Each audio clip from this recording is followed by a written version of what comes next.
আসসালামু আলাইকুম ওয়া রাহমাতুল্লাহ। ইন্নাল হামদুলিল্লাহ ওয়াসসালাতু ওয়াসসালামু আলা রাসূলিল্লাহ আম্মা বা'দ। আউযু বিল্লাহি মিনাশ শাইতানির রাজীম। বিসমিল্লাহির রাহমানির রহিম। কাতিলুহুম হাত্তা লা তাকুনু ফিতনাহ ওয়া ইয়াকুনা ad-দীনু কুল্লুহু লিল্লাহ। সাদাকাল্লাহু মাওলানাল আযীম।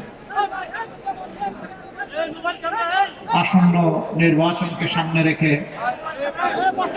বিশেষ করে মর্যাদাপূর্ণ আসন ঢাকা 14 আসনের 11 দল সমর্থিত এবং বাংলাদেশ জামাত ইসলামী মনোনীত প্রার্থী বিশিষ্ট আইনজীবী ব্যারিস্টার মীর আহমদ বিন কাসেম আরমান তার সমর্থনে আজকের নির্বাচনী জনসভার সম্মানিত সভাপতি, সভামঞ্চে বসা জামাত ইসলামী সহ 11 দলের সম্মানিত নেতৃবৃন্দ, সম্মানিত এলাকাবাসী ভাই ও বোনেরা, আমি আল্লাহ তাবারক ওয়া তাআলার শুকরিয়া আদায় করছি মানুষের মুক্তির কাফেলায় সংগ্রামে আয়োজনে আল্লাহ তাআলা আমাদেরকে এখনো শামিল রেখেছেন এবং তারই অংশ হিসেবে আজকে এখানে আপনাদের সামনে দাঁড়াবার সুযোগ করে দিয়েছেন। আলহামদুলিল্লাহ। আমি আজকে এখানে দাঁড়িয়েছি সেই সমস্ত মায়েদের কথা বলতে, সেই সমস্ত পিতাদের কথা বলতে, সেই সমস্ত বোনদের কথা বলতে, সেই সমস্ত শিশুদের কথা বলতে, সেই সমস্ত ভাই বোনদের কথা বলতে। গত 15.5 বছর যাদের চোখের কোনায় আমি পানি দেখি নাই, আমি রক্ত দেখেছি। কেউ বুকের সন্তান হারিয়েছেন, কেউ প্রিয়তমা স্ত্রীকে হারিয়েছেন, কেউ প্রিয়তম স্বামীকে হারিয়েছেন, কেউ তার ভাইকে হারিয়েছেন, অবশিষ্টরা হারিয়েছে তাদের পিতাকে। তাদের কাছে যখন যেতাম তখন নিজেদের বুক ভরে রাখতে পারতাম না। আর যার পক্ষে এখানে কথা বলতে দাঁড়িয়েছি আমি বিশ্বাস করি তার স্নেহী মা এখানে উপস্থিত আছেন। মাঝে মাঝে তাদের খোঁজ নেওয়ার জন্য ফোন করতাম, ধরা গলায় জিজ্ঞেস করতেন আমার আরমানের কোনো খবর আছে, সে কি বেঁচে আছে। কোনো সময় খবর থাকলে বলতাম যে এতদিন আগে 2-1 মানুষের মুখে শুনেছি তারা দেখেছে সে বেঁচে আছে। কিন্তু শেষের 2.5 বছর বলতাম যে এই 2.5 বছর ধরে আমার কাছে আমাদের কাছে কোনো খবর নেই। আলিমুল গায়েব আল্লাহ তাআলার কাছে আছে, সামিউল বাসীর আল্লাহ তাআলার কাছে আছে। জিজ্ঞেস করতাম শিশু 2জন কেমন আছে। এত সময় যা বলতেন এখন কেঁদে দিতেন।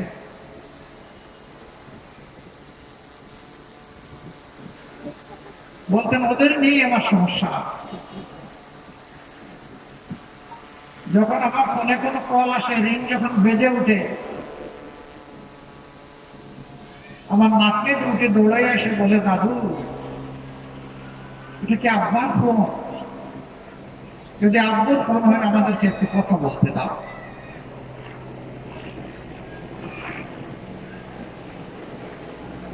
বলতেন এই অবুঝ 2 শিশুকে তখন আর সান্ত্বনা দেওয়ার কোনো ভাষা খুঁজে পেতাম না। নীরবে চোখের পানি ফেলে ফেলে শুধু ওদেরকে চুমু দিতাম, আদর দিতাম। কথা বলতে পারতাম না, মাথায় হাত বুলিয়ে দিতাম। তিনি একজন শহীদের স্ত্রী, সন্তান জীবনে বেঁচে আছে কিনা জানেন না। তার যুবতী স্ত্রী আর অবুঝ বাচ্চাদের কাছে এই মায়ের কোনো জবাব নেই।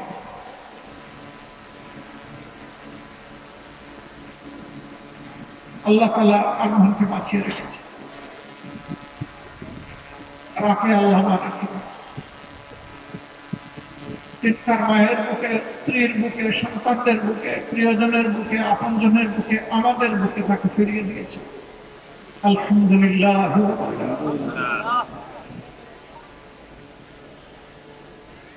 সম্মানিত ভাই বোনেরা,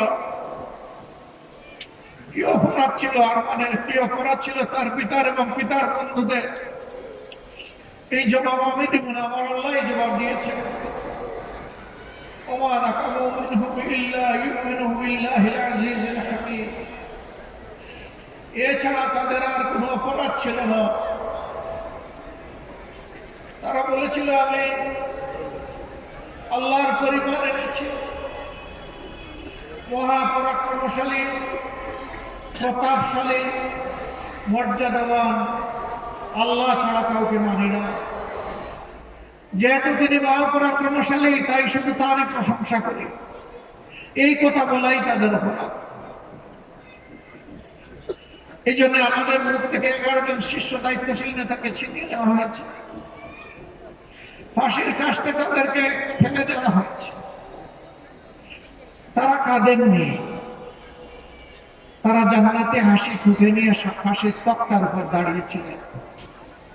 কারণ তারা জানতেন তাদেরকে অন্যায় অপবাদ দিয়ে, মিথ্যা অপবাদ দিয়ে বিচারের নামে চরম অবিচার করে খুন করা হচ্ছে। তারা জানতেন এর বিনিময়ে আল্লাহর জান্নাত। তারা জানতেন এর কারণে আল্লাহর কাছে তারা শহীদ হিসেবে গণ্য হবে। আরমান যেমন ইউনিক, তার পিতাও তেমন ইউনিক। তিনি এদেশের যুবকদের, যুবতীদের ভাগ্য বদলানোর একজন কারিগর ছিলেন। যে সময় এই পরিস্থিতি সৃষ্টি হয় তখন তিনি আমেরিকায় ছিলেন। তার বন্ধুরা তাকে বলেছে, don't come back to Bangladesh, আপনি বাংলাদেশে আসবেন না। তিনি জানতে চেয়েছেন কেন। তারা বলেছে, দেখেন না আপনার সিনিয়র নেতৃবৃন্দের সাথে কি করা হচ্ছে। তিনি বললেন, আমি যদি না আসি প্রমাণ হবে আমি যে অভিযোগ আমার বিরুদ্ধে আনা হয়েছে, আমি সেই অভিযোগে অভিযুক্ত, সেই মহা অপরাধ আমি করেছি। আমার নেতারা সবাই আমার চাইতে সিনিয়র। তারা যদি নির্যাতনের, জুলুমের এই ভবন সামাল দিতে পারেন, আমি মৃতার সমালিমা সামাল দিতে পারবো ইনশাআল্লাহ। আমি সেদিন কাঠ পড়ে দাঁড়িয়ে বলবো, আমার বিরুদ্ধে যে অভিযোগ আনা হয়েছে তা 100% মিথ্যা। অনেকে ভয়ে দেশ ছেড়ে পালিয়ে গেছেন, বছরের পর বছর বিদেশে অবস্থান করেছেন। আর আল্লাহর এই বান্দা নিশ্চিত মৃত্যু জেনে বুকের সাহস আর আল্লাহর পর ভরসা নিয়ে তিনি চলে এসেছেন হকের পর দাঁড়িয়ে লিল্লাহি তাকবীর এই আওয়াজ দেওয়ার জন্য। তিনি সেই আওয়াজ দিয়েছেন। গভীরভাবে বিশ্বাস করি আল্লাহ সুবহানাহু ওয়া তাআলা তার এই গোলামকে একজন আবরার গোলাম হিসেবে তার কুলে টেনে নিয়েছে। দোয়া করি সমস্ত আরাম নেতৃবৃন্দকে আল্লাহ তাআলা মাবরুর শহীদের মর্যাদা দান করুন। তাদের প্রত্যেকের কবরের সাথে আল্লাহ তাআলা ঝলমলে জান্নাতের একটা জানালা খুলে দিন। সেখানে বসন্তের বাতাস আল্লাহ প্রবাহিত করে দিন। তার প্রিয় মায়ার মেহমান হিসেবে তাদেরকে আল্লাহ তাআলা কবুল করুন। তাদের প্রতিভূতা রক্তের ঋণ পরিশোধ করার শক্তি আল্লাহ আমাদেরকে দান করুন। সে রক্তের ঋণ তখনই পরিশোধ হবে যে আকাঙ্ক্ষা, যে ইচ্ছা তারা অন্তরে পোষণ করতেন, বাংলাদেশের জমিটা কোরআনময় হবে। আমরা আল্লাহ তাআলার কাছে তৌফিক চাই, এই সংগ্রাম আমরা যেন চালিয়ে যেতে পারি, এ লড়াই আমরা যেন অব্যাহত রাখতে পারি মুক্তির মঞ্জিলে পৌঁছার আগ পর্যন্ত। আমি সমস্ত শহীদানকে স্মরণ করছি, বিশেষ করে 2006 সালের লগিবইটার তাণ্ডবে নিহত 28 অক্টোবরের শহীদ, 2009 সালের পিলকানার শহীদান, গোটা 15.5 বছর ধরে তিলে তিলে যাদেরকে খুন করা হয়েছে, শুধু আমাদের দলের এই সংখ্যা সহস্রাধিক। অন্যান্য দলের আলিম ওলামা, নিরীহ মানুষ, সাংবাদিক বন্ধুগণ, সুশীল সমাজের সদস্য, যাদেরকে খুন করা হয়েছে তাদের সকলের জন্য মহান আল্লাহর দরবারে শাহাদাত কামনা করছি। তাদের পরিবারের প্রতি গভীর সংবেদনা জ্ঞাপন করছি। এই লড়াই সংগ্রামে যারা অংশীদার হয়ে আহত হয়ে মৃত্যুবরণ করেছেন, মহান আল্লাহর দরবারে তাদের জন্য সুস্থতা কামনা করছি। এই লড়াই সংগ্রামে যে সমস্ত মায়েরা কুলের শিশু বুকে নিয়ে রাস্তায় নেমে এসেছিলেন, উত্তরায় একটা মাকে জিজ্ঞেস করা হয়েছিল, সাংঘাতিক, কি করেছেন আপনি মা? তিনি বললেন, কি করলাম আমি? এই শিশুর বয়স কত? বললেন 10 মাস। এই 10 মাসের শিশুকে আপনি তুলে নিয়ে এখানে আসলেন কেন? মুহুর্মুহু গুলি আর টিয়ার শেল। তিনি বললেন, তাতে কি হয়েছে? সাংবাদিক আবার বলছে, বন্ধুটি বলছে, মা, একটা গুলি এসে তো আপনাকে, আপনার সন্তানকে তুলে নিয়ে যেতে পারে। সেদিন আমি হব একজন গর্বিত সৈনিক শহীদ, আমার সন্তানও হবে একজন গর্বিত শহীদ। তারা বলেছিল, আপনি কি ঘরে বসে দোয়া করলে হয় না? কেন হবে না? আল্লাহ শুধু আমাকে একটি সন্তান দান করেননি, আজ বাংলাদেশের রাস্তাঘাটে পথে প্রান্তরে মানবতার মুক্তির জন্য যে সমস্ত যুবক যুবকেরা, তরুণ তরুণীরা, শিশুরা নেমে পড়েছে, এই সবগুলো আমার সন্তান। আমি সেই সন্তানদের সাথে একাত্মতা ঘোষণা করতে, সহানুভূতি জানাতে আমি এখানে এসেছি। আমি রাস্তা ছাড়ব না। মা, তোমাকে সেলিও, তুমি সত্যিকারের বীরাঙ্গনা। তুমি গুলোকে পরোয়া করো না, নিজের জীবনকে, সন্তানের জীবনকে পরোয়া করো না। ওরকম মারা রাস্তায় নেমেছিলেন বলেই বাতিল পালাতে বাধ্য হয়েছিল। আমাদের ব্যাপারে বলা হয়, জামাতে ইসলামী যদি দেশের ক্ষমতায় যায়, ওনাদের ভাষায়, আমরা ক্ষমতা বলি না, আমরা বলি আল্লাহ যদি দেশের মানুষের সেবা করার সুযোগ দেন, তাহলে মহিলাদেরকে ঘর থেকে বের হতে দেবে না। তো আজকে এই মহিলারা কেমনে আসেন? আমাদের ঘরে নারীরা নাই, মা নাই, স্ত্রী নাই, জায়া নাই? অবশ্যই আছে। তারা আলহামদুলিল্লাহ অনেকেই উচ্চশিক্ষিতা, অনেকেই পেশাগত দায়িত্ব পালন করছেন, এদেশের সেবামূলক প্রতিষ্ঠানের সাথে সম্পৃক্ত আছেন। হ্যাঁ, আমাদের বিরুদ্ধে এগুলো মিথ্যা অপবাদ। কারণ আজকে যখন একজন অতি আধুনিক পোশাকে সজ্জিত একজন বোনকে জিজ্ঞেস করা হয়, আপনি কাকে চান আগামীর ক্ষমতায়, দেশের শাসক হিসাবে? এই বোনটি বলে, আমি জামাতকে চাই। কেন চান? ওই যে জামাত আসলে দেশটা ঠিক হবে। আপনি তো তখন এই পোশাক করতে পারবেন না। তো পারবো না, তখন তো আপনাকে অন্য কোনো পোশাক করতে হয়। পারবো। তারপরে আপনি চান? বলে, হ্যাঁ আমি চাই। আচ্ছা, জামাতের কোন জিনিসটা আপনার ভালো লাগে? বলে যে জামাতই আমার ভালো লাগে। এই যে ওনাকে আবার জিজ্ঞেস করা হয়েছে কেন? বলেছে তাদের কাছেই নারীর জাতির সম্মানে থাকবে, নিরাপদে থাকবে। এই যে আমাদের মায়েরা ফিল করেন যে আমরা আসলে তারা নিরাপদে থাকবেন, এটি আল্লাহ তাআলার পক্ষ থেকে আমাদের জন্য বিশাল পাওনা। আপনাদের এই ফিলিং এর ঋণ আমরা পরিশোধ করতে পারবো না, তবে কথা দিচ্ছি, আল্লাহ সুযোগ দিলে অবশ্যই আপনাদের আস্থার প্রতিদান দেওয়াই হবে আমাদের 1 নম্বর কর্তব্য। ইনশাআল্লাহ তাআলা লাজিম এই কাজে আমাদেরকে কেউ বিরত রাখতে পারবে না। আমরা ঘরে, চলাচলে, কর্মস্থলে, সকল জায়গায় আমাদের মায়ের জাতির মর্যাদা এবং নিরাপত্তা ইনশাআল্লাহ শতভাগ আমরা নিশ্চিত করব। এই ব্যাপারে কারোর সাথে আপোষ করব না। কিছু বেবুস শীতের দিনে মাথা গরম করে এখন আমাদের মায়েদের প্রতি অশোভন আচরণ করে। এর বেশি আর আমি বলতে চাচ্ছি না, বেশি বললে কান্না আসে। মাদেরকে রক্তাক্ত করে আমি ওদের প্রতি আহ্বান জানাই, তোমরা আগে তোমাদের নিজের মাকে সম্মান করতে শিখো, তোমাদের বোনকে সম্মান করতে শিখো, তাহলে তোমরা গোটা নারী জাতিকে সম্মান করতে পারবা ইনশাআল্লাহ। আফসোস, তারাই আবার বলেন যে নারীদেরকে সম্মানিত করার জন্য ফ্যামিলি কার্ড দিবেন নারীদের হাতে।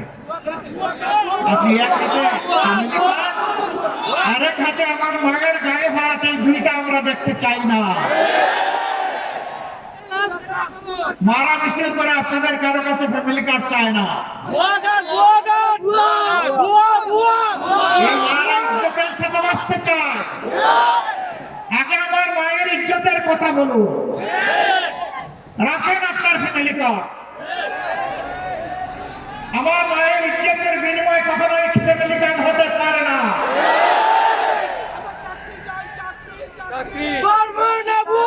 সম্মানিত ভাই বোনেরা, যুবক যুবতীরা, আমার বাড়িতে এবং কারো বাড়িতে মিছিল নিয়ে গিয়ে বলে নাই আমাদেরকে বেকার ভাতা দিন। আমরা তাদের হাতে বেকার ভাতা তুলে দিয়ে তাদেরকে অপমানিত করতে চাই না। আমরা চাই তাদের প্রত্যেকের হাতে হালাল রুজি করার জন্য মর্যাদার কাজ তুলে দিতে চাই। আমাদের যুবকরা যুবতীরা গর্ব করে বলবে, আমি বাংলাদেশ, এটি আমার প্রিয় বাংলাদেশ। এই বাংলাদেশকে দিতে চাই, নিতে চাই না। হ্যাঁ, রাষ্ট্রের যা দেওয়ার তা রাষ্ট্র দিতে বাধ্য থাকবে, কিন্তু সেটা মর্যাদার সাথে ইনশাআল্লাহ। আমরা সেই শিক্ষা, সেই দক্ষতা, সেই প্রশিক্ষণ, সেই কাজ ইনশাআল্লাহ যুব সমাজের হাতে তুলে দেব। আমাদের অভিজ্ঞতা আছে, মীর কাসিম আলীরা আমাদেরকে দেখিয়ে গেছেন এই কাজ কিভাবে করতে হয়। স্বাস্থ্য সেবার পথ প্রদর্শক, যিনি যুগান্তকারী বিপ্লব এনেছিলেন স্বাস্থ্য সেবায়, সহ্য করতে না পারে তারই শেষ করে দিল। ইনশাআল্লাহ প্রতিটি শিশু থেকে বৃদ্ধ, মা থেকে বাবা, সবার জন্য স্বাস্থ্য সেবা নিশ্চিত করা হবে ইনশাআল্লাহ। শিক্ষা কারো করুণার দান নয়। জ্বরে পড়া শিশুটি গরিবের ঘরে জন্ম নিয়েছে, এটা তার অপরাধ নয়। রাষ্ট্রকে তারও দায়িত্ব নিতে হবে। আমরা বংশানুক্রমিক কোন শাসন ব্যবস্থা চাই না। রাজার ছেলে রাজা হবে এটা দেখতে চাই না। একজন বিপ্লবের ছেলেও যদি তার মেধা থাকে, সে একদিন বাংলাদেশের প্রধানমন্ত্রী হবে, এটাই দেখতে চাই। সেই সাম্যের বাংলাদেশ আমরা করতে চাই ইনশাআল্লাহ। এর জন্য আমাদের স্পষ্ট ঘোষণা, দুর্নীতি আমরা করি না, আমাদের সাথে এটা যায় না, দুর্নীতি কাউকে করতে দেব না। চাঁদা আমাদের লোকেরা নেই না, চাঁদাকে ঘৃণা করে, চাঁদা হারাম। এ দেশ আমাদের হাতে আসলে কোন চাঁদাবাজের অস্তিত্ব থাকবে না ইনশাআল্লাহ। তো চাঁদাবাজরা যাবে কোথায়? ওরাও আমাদের সন্তান, ওদেরকেও শিখাবো, ওদেরকে প্রশিক্ষণ দিব, ওদের হাতে মর্যাদার কাজ তুলে দেবো ইনশাআল্লাহ। তারা গৌরবের সাথে দেশ কাজে লেগে যাবেন। যেই সমস্ত ধান্দাবাজরা আমাদের এই ছোট্ট ছোট্ট ছেলেগুলাকে অপকর্মে ব্যবহার করে, তাদেরকে আমরা সেদিন মর্যাদাপূর্ণ হালাল রুজির ব্যবস্থা করব। কারণ দেশ আমাদের সকলে, আমরা কোন স্লোগান দিয়ে দেশকে বিভক্ত করতে চাই না। ধর্মের ভিত্তিতেও নয়, কর্মের ভিত্তিতেও নয়, সবাই মিলে আমরা সামনে আগাতে চাই। যারা জাতিকে বিভক্ত করতে চায় তারা জাতির বন্ধু হতে পারে না। অতীত দিয়ে যারা কামড়ি করে, তারা জাতিকে নিয়ে সামনে আগাতে পারবে না। সামনে কেবল তারাই আগাতে পারবে যাদের ভিশন আছে, দূরদর্শিতা আছে, সদিচ্ছা আছে, দেশের প্রতি প্রেম ভালোবাসা আছে, মানুষের প্রতি দায় আছে, দরদ আছে, শ্রদ্ধা আছে। দেশ নিয়ে কেবল তারা আগাবে। কোন ধর্ম, বর্ণ কিংবা লিঙ্গের ভিত্তিতে কাজ কেউ পাবে না। কাজ পাবে তার যোগ্যতার ভিত্তিতে ইনশাআল্লাহ। এখানে পলিটোক্রেসি অচল, রাজনৈতিক আনুগত্য অচল। এখানে থাকবে মেরিটোক্রেসি, এখানে থাকবে মেধা ইনশাআল্লাহ তাআলা লাজিম। সেই দেশটাই আমরা করতে চাই। এমন একটি দেশ করার কাজে আপনারা কি আমাদের পাশে থাকবেন? সাথে থাকবেন? দোয়া করবেন? আপনাদের বুকের পিছনে একটু ভালোবাসার জায়গা তৈরি করে দেবেন। জনে জনে সবাইকে বলবেন, আমাদের সালাম পৌঁছাবেন ইনশাআল্লাহ তাআলা লাজিম। আমরা কথা দিচ্ছি, আমাদের প্রত্যেকেই যে দাঁড়িপাল্লা, সকল নাগরিককে ইনশাআল্লাহ এই মৃত্যুতে ওজন করে তার যে অধিকার তার হাতে সেটা পৌঁছে দেবো ইনশাআল্লাহ। এটার জন্য কাউকে রাস্তায় নেমে আন্দোলন করতে হবে না, মূল্যবান সময় ব্যয় করতে হবে না, পুলিশের মুখোমুখি হতে হবে না, রোদে শুকাতে হবে না, বৃষ্টিতে ভিজতে হবে না, না খেয়ে প্রেস ক্লাবের সামনে শুয়ে থাকতে হবে না। ইনশাআল্লাহ আমরা দায়বদ্ধ থাকবো। আমাদের নেতা হযরত ওমর ইবনে খাত্তাব রাদিয়াল্লাহু তাআলা আনহু বলেছিলেন, আমি ওমর শাসক থাকা অবস্থায় ফুরাত নদীর তীরে মানুষ তো দূরের কথা, একটা কুকুরও যদি না খেয়ে মারা যায়, আমি ওমরকে হাসরের দিন আল্লাহর দরবারে জবাব দিতে হবে। আমরা তাদের উত্তরসূরি, আমরা তাদেরকে বুকে ধারণ করি, আমরা তাদের যে পথ সেই পথ ধরে চলতে চাই। ভাই বোনেরা, আপনারা 14 নম্বর আসনটি আমাদেরকে উপহার দিন, আমাদেরকে মানে 18 কোটি মানুষকে উপহার দিন। আমি স্পষ্ট বলছি, আমি জামাতে ইসলামের বিজয় চাই না, আমি 18 কোটি মানুষের বিজয় চাই, আমি ন্যায়ের বিজয় চাই, আমি দুর্নীতিমুক্ত বাংলাদেশের আকাঙ্ক্ষা যারা অন্তরে পোষণ করে তাদের বিজয় চাই, জুলুমের শিকার 18 কোটি মানুষ যারা জুলুম থেকে মুক্তি চায় আমি তাদের বিজয় চাই। সেই বিজয়ের প্রতীক হচ্ছে দাঁড়িপাল্লা, ইনসাফের প্রতীক। সমাজে আমরা শিশু থেকে বৃদ্ধ, গরিব থেকে ধনী, শিক্ষিত থেকে অশিক্ষিত সবার জন্য লিঙ্গ ধর্ম বর্ণ নির্বিশেষে ন্যায় বিচার কায়েম করবো ইনশাআল্লাহ। তবে কোরআনের ভিত্তিতে, কোরআনের মূলনীতির ভিত্তিতে। সম্মানিত এলাকাবাসী, এবার আমি ইনসাফের প্রতীক দাঁড়িপাল্লা